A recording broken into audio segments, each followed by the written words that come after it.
Welcome back to my YouTube channel. I hope आप सभी अच्छे होंगे। तो आज हम हमारा नेक्स्ट चैप्टर करने जा रहे हैं, that is chapter number 6 strategic supply chain management, उसकी इम्प्लीमेंटेशन एंड उसकी मैनेजमेंट। जो भी हम सप्लाई चेन मैनेजमेंट स्ट्रैटेजीज़ को बनाते हैं या फॉलो अप करते हैं तो उन्हें कैसे तो हम इम्प्लीमेंट करते हैं और कि उन स्ट्रैटेजी कैसे इम्प्लीमेंटेशन होती है हमारे सप्लाई चेन के प्रोसेस में, और साथ ही साथ उसका मैनेजमेंट हम कैसे करते हैं विद कोऑर्डिनेशन और without coordination. So let's we start. देखिए, जो एससीएम है वो बहुत सारी मूवमेंट्स ऑफ प्रोडक्ट और सर्विसेज की इन्वॉल्व करता है फ्रॉम सप्लायर टू डिस्ट्रीब्यूटर। साथ ही साथ flow of information and product भी होता है डिफरेंट सप्लाई चेन्स की स्टेजेस पर, जिससे हमारा प्रॉफिट मैक्सिमाइजेशन हो सके। जब एक कंपनी कॉम्पिटिटिव स्ट्रेटजी डिफाइन करती है तो वो रिलेटेड टू अपने कॉम्पिटिटर, अपने कस्टमर्स की नीड को सेटिस्फाई करने के लिए और उन प्रोडक्ट्स और सर्विसेज के लिए होती है। कॉम्पिटिटिव स्ट्रेटजी को हम डिफाइन कर सकते हैं कि हमारे कस्टमर की प्रायोरिटीज़ क्या है, कि प्रोडक्ट की कॉस्ट क्या है, उनकी डिलीवरी टाइम क्या है, वो वैरायटी और क्वालिटी कैसे चाहते हैं। और जो कॉम्पिटिटिव स्ट्रेटजी है वो सिर्फ टारगेट वन और मोर कस्टमर के सेगमेंट्स को ही करते हैं, ताकि जो उनका एम है प्रोडक्ट और सर्विसेज को प्रोवाइड करना, ताकि उनसे उनके कस्टमर सेटिस्फाइड हो सके। और जब भी हम कुछ भी डिटरमाइन करते हैं स्ट्रेटजी को, तो सबसे पहले हम nature of procurement of raw material देखते हैं, ट्रांसपोर्टेशन ऑफ रॉ मटेरियल देखते हैं, ट्रांसपोर्टेशन ऑफ मटेरियल देखते हैं फ्रॉम द कंपनी भी देखते हैं, मैन्युफैक्चरिंग कैसे होती है, ऑपरेशन कैसे होता है सर्विसेज और डिस्ट्रीब्यूशन ऑफ प्रोडक्ट का, और कस्टमर को भी देखते साथ साथ उन सबका फॉलो अप करना उन सर्विसेज का, उसको हम पूरा एक स्ट्रेटजी के अंदर कहते हैं, डिटरमाइन करते हैं। साथ ही साथ हम सप्लाई चेन को इस तरह से डिज़ाइन करते हैं कि लॉन्ग टर्म प्रोजेक्ट्स भी और एक्सपेंसिव रिवर्स हो और हमारा ज़्यादा से ज़्यादा अनसर्टेनिटी रिमूव हो। जो हमारा सप्लाई चेन है वो मोर और मोर कॉम्प्लेक्स बनता जाता है जब हमारे पास नंबर ऑफ प्रोडक्ट्स, प्लेयर और कस्टमर की डिमांड अनसर्टेनिटी इंक्रीज हो रही हो डे बाय डे, और हमारा उससे इफेक्ट हो रहा हो हमारे टैक्स पॉलिसी एंड टेक्नोलॉजी। तो हमारे पास एक ही चाबी है उन सबको सक्सेस मिलने के लिए, कि हमें ऐसी राइट स्ट्रेटजीज को डेवलप करना पड़ेगा जिससे हम मैनेजमेंट और जो हमारे रिस्क हैं वो मिनिमाइज हो जाए और हमारी मैनेजमेंट अच्छी हो जाए। साथ ही साथ हमारी कैपिटलाइजेशन में हमें न्यू अपॉर्चुनिटीज़ लानी पड़ेगी जिससे हम अपना इनोवेशन क्रिएट कर सके और डिसरप्शन रिमूव कर सके। ठीक है, तो ये था basic introduction about strategic supply chain management की। एक कॉम्पिटिटिव स्ट्रेटजी का क्या रोल होता है हमारी कंपनी के अंदर, हमारी ऑर्गेनाइजेशंस के अंदर, और क्या क्या उनमें चीज़ें इन्वॉल्व होती है और क्या चीज़ें नहीं होती है। नाउ कुछ एलिमेंट्स है, देखिए element of supply chain strategy की। हम सप्लाई चेन स्ट्रेटजी बनाते हैं, हमें कौन कौन से एलिमेंट्स को ध्यान में रखना चाहिए, फिर कौन कौन से एलिमेंट इसके अंदर आते हैं। जब हम कोई भी ऑपरेशनल एफिशिएंसी डील करते हैं अपनी एक्सेलेंस को अचीव करने के लिए, तो बहुत सारे इंडिविजुअल की एक्टिविटीज़ और फंक्शन होते हैं जो सप्लाई चेन स्ट्रेटजी डिफाइन करते हैं, कि एक कनेक्शन और कम्बिनेशन होता है हमारी एक्टिविटीज़ का, हमारे फंक्शन का, जो थ्रू आउट द चेन चलता है। और उन सारे ऑर्डर को फुलफिल करने के लिए हमें अपने कस्टमर्स को प्रपोजल देना पड़ता है, वो भी मार्केट प्लेस में। तो इन सबको इंटर रिलेट करने के लिए हमें 4 एलिमेंट्स को शेप अप किया है। सबसे पहले इंडस्ट्री फ्रेमवर्क, कि मार्केट प्लेस में हमारा फ्रेमवर्क कैसा होना चाहिए, कॉम्पिटिटिव की पोजीशनिंग कैसी होनी चाहिए, कि ऑर्गेनाइजर एक यूनिक वैल्यू प्रपोजल रखे कस्टमर तक, ताकि जो कॉम्पिटिटिव का पोजीशन है वो हाई पे हो। इंटरनल प्रोसेस, मतलब सप्लाई चेन का प्रोसेस कैसा होना चाहिए, कैसा नहीं होना चाहिए। मैनेजरल फोकस, मतलब जो हमारा सप्लाई चेन का प्रोसेस और बिजनेस की स्ट्रैटेजी है उनके बीच में लीकेज कैसा है, उन एलिमेंट्स, इन 4 एलिमेंट्स का अगर हम ध्यान रखेंगे तो हम सप्लाई चेन की जो स्ट्रैटेजी है उसे अच्छे से इम्प्लीमेंट भी कर पाएंगे और मैनेज भी कर पाएंगे। इन्होंने 4 एलिमेंट्स दिए हैं जो कि ऑलरेडी मैं आपको अच्छे से बता चुकी हूँ ना। उसके बाद एक स्ट्रैटेजी आती है, सबसे पहले फाइंडिंग अ स्ट्रैटेजिक फिट, कि हमारे लिए प्रोसेस के लिए कौन सी परफेक्ट स्ट्रैटेजी है जो हमारी इंडस्ट्री के लिए, हमारी फर्म के लिए, हमारी ऑर्गेनाइजेशन के लिए फिट रहेगी। तो सबसे पहले देखिए फाइंडिंग अ स्ट्रैटेजिक फिट क्या होता है। एक फर्म को सक्सीड होने के लिए सारे फंक्शनल स्ट्रैटेजीज़ को सपोर्ट करना, एक दूसरे को सपोर्ट करना और कॉम्पिटिटिव स्ट्रैटेजी कहलाता है। और अगर कंपनी को सक्सेसफुल होना है तो सप्लाई चेन की जो स्ट्रैटेजी और जो कॉम्पिटिटिव है वो उसमें फिट होनी चाहिए दोनों के लिए टुगेदरली। तो स्ट्रैटेजिक फिट का मतलब है कि both the competitive and the supply chain strategy have the same गोल, कि जो कॉम्पिटिटिव है और जो सप्लाई चेन स्ट्रैटेजी है उनका सिर्फ एक ही गोल होना चाहिए, कस्टमर को सेटिस्फाई करना, या फिर कोई भी अनदर अदर गोल हो सकता है। तो इस इशू को अचीव करने के लिए हमारा कंसिडरेशन होना चाहिए कि हमारी सप्लाई चेन की स्ट्रेटेजी क्या होगी।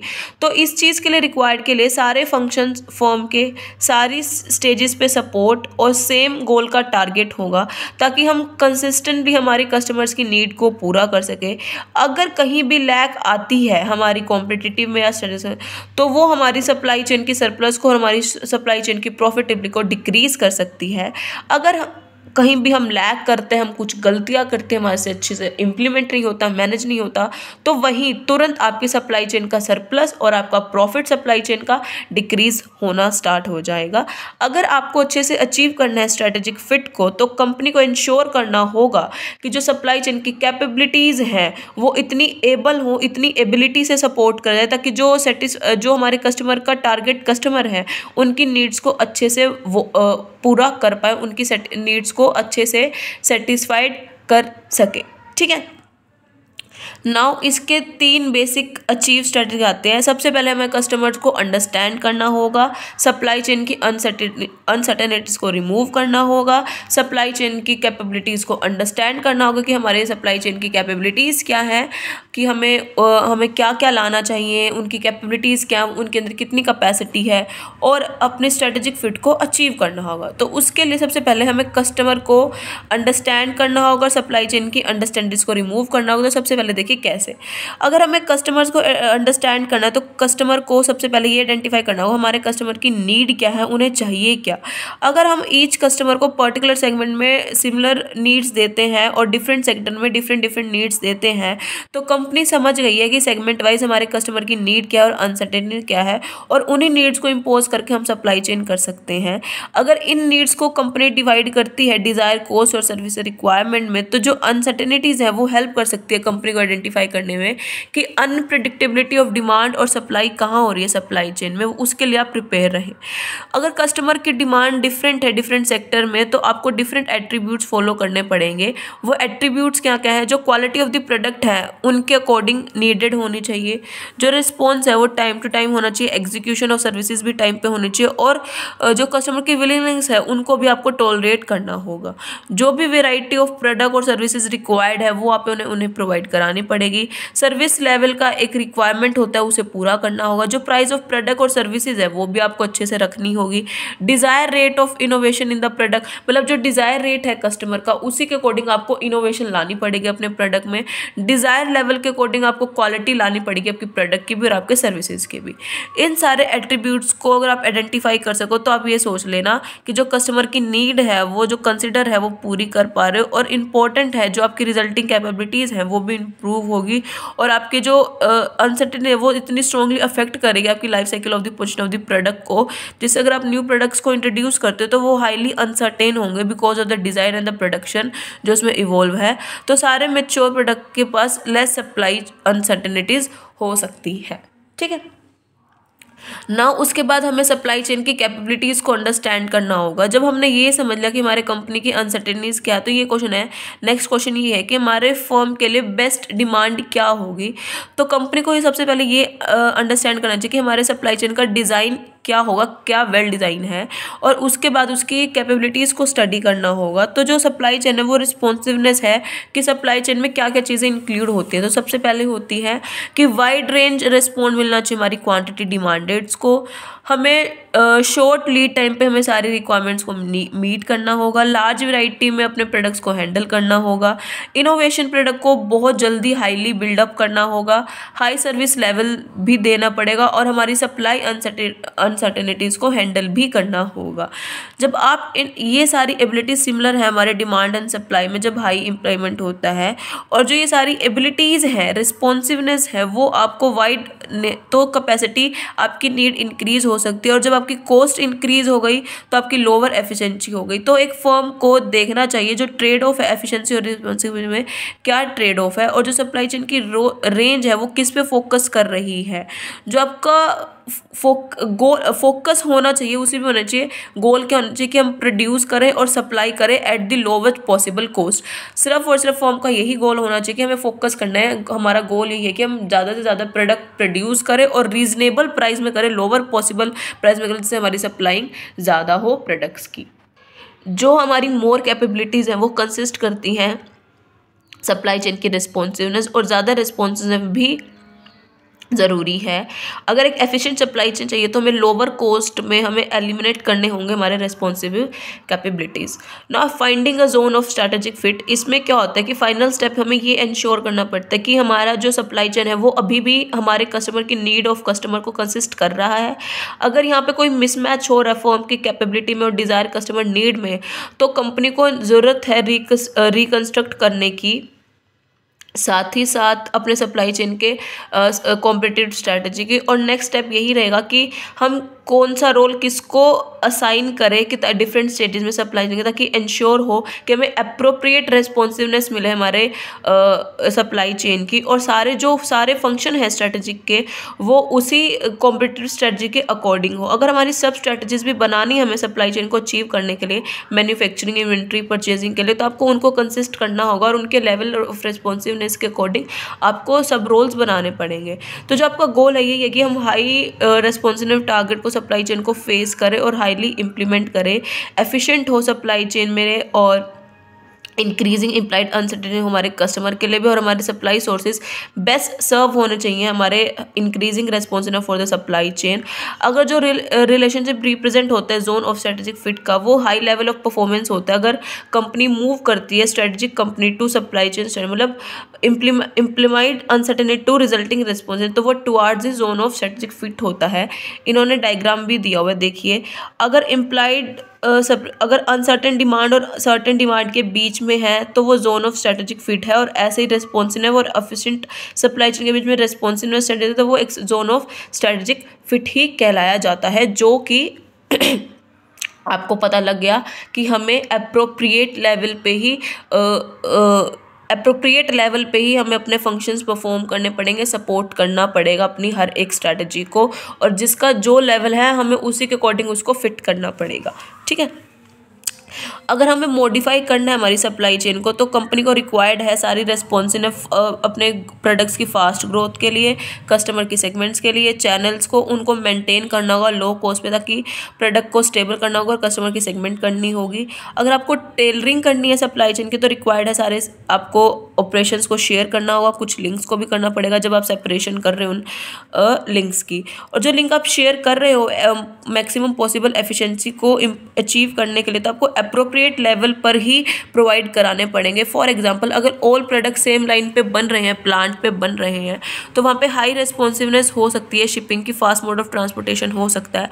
अगर प्रोडक्ट लो लेवल पर सेंड करे जा रहे हैं तो आपके लिए लेसर एक्सपेंसिव होंगे एज ए ट्रक और ओवरशिप, तो आपको कुछ प्रोडक्ट ऐसे हेल्ड करने होंगे कस्टमर के रीजनल वेयर हाउसिंग पे, ताकि सेंट्रल जो आपका वेयर हाउसिंग है वहाँ पे कस्टमर आ जाए, और अप्रोप्रिएट मॉडिफिकेशन और टेलरिंग की वजह से आपको फर्म को हेल्प हो जाए सारे लेवल्स के रेस्पॉन्सिव अचीव करने के, और वो भी लोअर कॉस्ट पे। जो कंसेप्ट है modification of tailoring of to achieve strategic fit का, बहुत इंपॉर्टेंट है, हाई टीच और फॉर्मेचुअल है, ताकि जो इनोवेशन है वो क्रिटिकल है, जहाँ पे इनोवेशन बहुत क्रिटिकल है, पर प्रोडक्ट मूव होते हैं थ्रू अ लाइफ साइकिल, ठीक है। तो ये थे आपके 3 ऐसे एलिमेंट्स जो आपको इंश्योर कराते हैं कि हमें कैसे स्ट्रेटजिक फिट को अचीव करना है। Now challenges to achieve and maintain a strategy. अब उन्हें अचीव कैसे करें और मेंटेन कैसे करें, तो सबसे पहले आता है कि जो हमारी इंक्रीजिंग प्रोडक्ट वैरायटी और श्रिंकिंग प्रोडक्ट लाइफ साइकिल है, उन्हें कैसे करें। जो हमारी ग्रोथ होती है वैरायटी ऑफ प्रोडक्ट की, और जो डिक्रीज होता है life cycle of many product, one of the biggest challenge. तो इन फैक्टर्स को, ये फैक्टर इंक्रीज हो रहा है, तो हमें क्या पड़ेगा, जो हमें विंडो ऑफ अपॉर्चुनिटी को रिड्यूस करना होगा और सप्लाई चेन को अचीव करना होगा, ताकि जो फर्म है वो प्रोडक्ट प्लेटफॉर्म्स को ज़्यादा डिज़ाइन करे विद अ कॉमन कंपोनेंट, और जो वैरायटी है वो लिमिटेड बनाए, ताकि जो भी कस्टमर एडिड होता है उसी में हो, और जो ऑफन रिक्वायरमेंट है उन ओल्डर प्रोडक्ट को एलिमिनेट करती रहे, ठीक है ना। Fragmentation of supply chain ownership. जो फर्म है आजकल वर्टिकली इंटीग्रेटेड लेस है, तो कंपनी शेड में है, तो इसलिए हमारे पास एडवांटेज है सप्लायर्स और कस्टमर की ताकि उन पर कॉम्पिटेंसी को ना अचीव करना।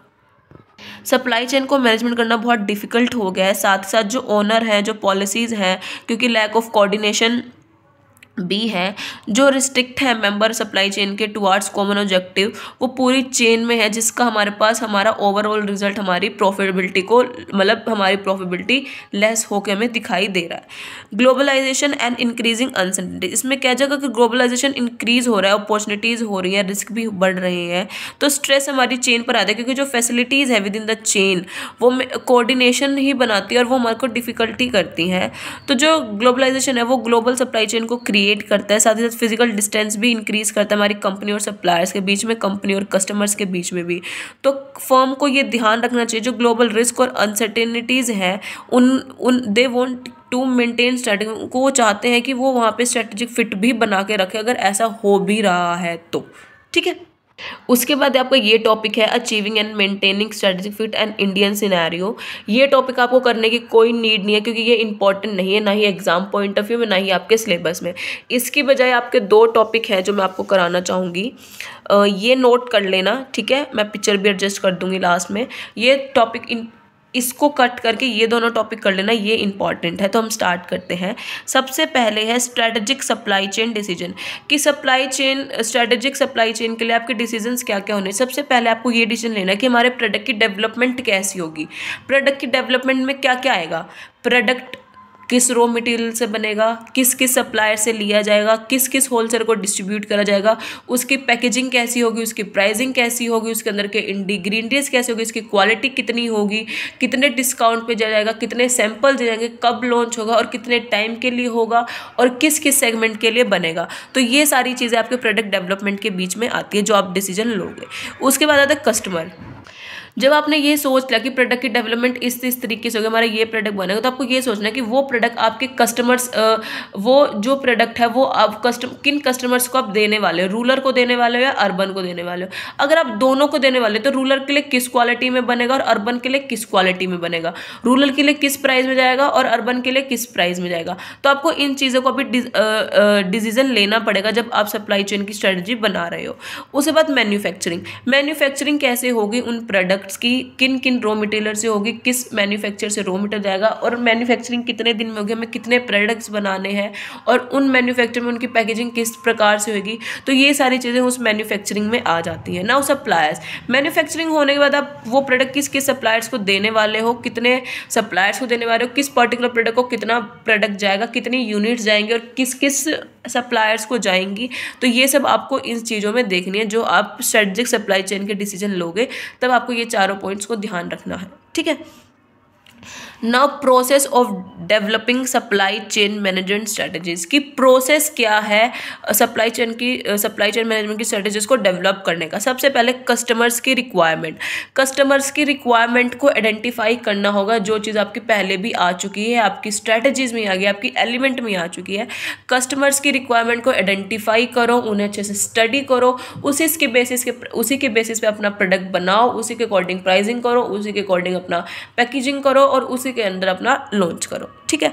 इंटरनल कैपेबिलिटीज, जो इंटरनल कैपेबिलिटीज क्या होगी अबाउट द प्रोडक्ट, आपके प्रोडक्ट के अंदर इंटरनल कैपेबिलिटीज क्या होनी चाहिए, उसके अंदर क्या क्या डेवलपमेंट करोगे, क्या क्या इनोवेशन लाओगे, क्या क्या टेक्नोलॉजी लाओगे, कौन कौन सी क्या क्वालिटी होगी, कौन कौन से इंग्रेडिएंट्स होंगे, उन सारी चीज़ों को सोचो, वो आपके इंटरनल कैपेबिलिटीज होंगी अबाउट योर प्रोडक्ट, ठीक है।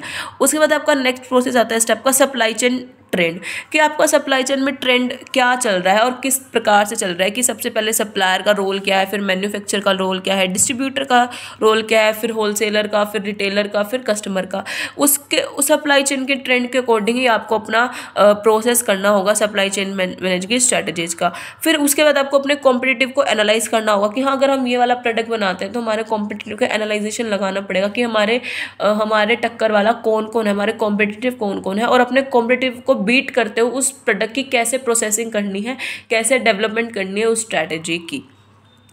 सप्लाई चेन की टेक्नोलॉजी एंड सप्लाई चेन का रिस्क, अगर आप अपनी सप्लाई चेन के प्रोसेस में टेक्नोलॉजी का यूज़ करते हो, लाइक ऑनलाइन प्रोसेसेस का यूज़ करते हो या फिर किसी एडवर्टीजमेंट का यूज़ करते हो जो टेक्नोलॉजी के अंडर ही आता है, तो वो किस प्रकार से आएगा, किस मीडियम के थ्रू आएगा, उसके लिए आपके पास सोर्सेज भी होने चाहिए।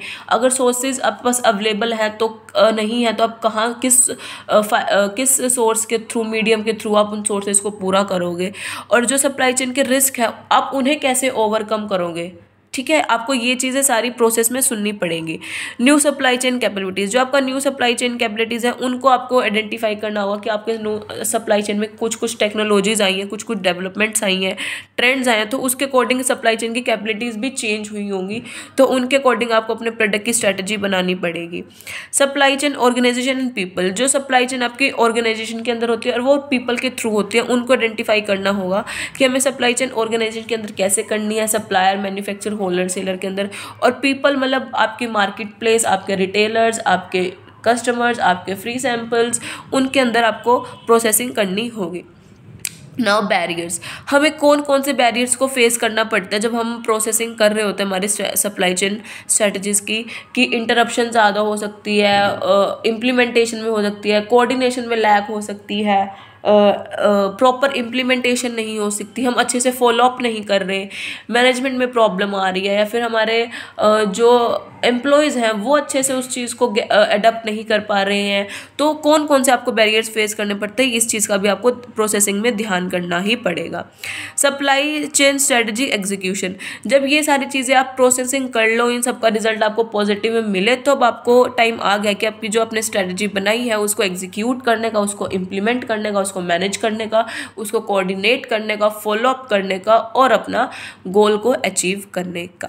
ठीक है, तो बस ये 2 टॉपिक थे बुक के अलावा, आप इन्हें अच्छे से नोट कर लेना और इन्हें ही याद कर लेना, और चैप्टर के बिहाफ पे आप इन्हें अच्छे से डिटेल में लिख सकते हैं, और इन पे 15 मार्क्स का क्वेश्चन भी आ सकता है। तो be prepare on your self, इसीलिए मैंने ये दोनों चीज़ें करवा दी आपको, ताकि आप अच्छे से कवर अप कर लें। अगर कोई भी डाउट हो चैप्टर नंबर 1 to 6 में, 1 to 6 हो गए आपका, 6 चैप्टर कंप्लीट हो गया, कोई भी डाउट हो आप मुझे कमेंट करके बता सकते हैं, साथ ही साथ ईमेल पर भी मैसेज कर सकते हैं, और हो सके तो वीडियो को ज़्यादा से ज़्यादा शेयर करा करो अपने फ्रेंड्स में, ताकि वीडियो को काफ़ी अच्छा रिस्पॉन्स मिले। सो वीडियो को लाइक, शेयर, कमेंट कर देना, चैनल को सब्सक्राइब कर देना। Thank you, have a nice day. कल मिलते हैं न्यू वीडियो के साथ।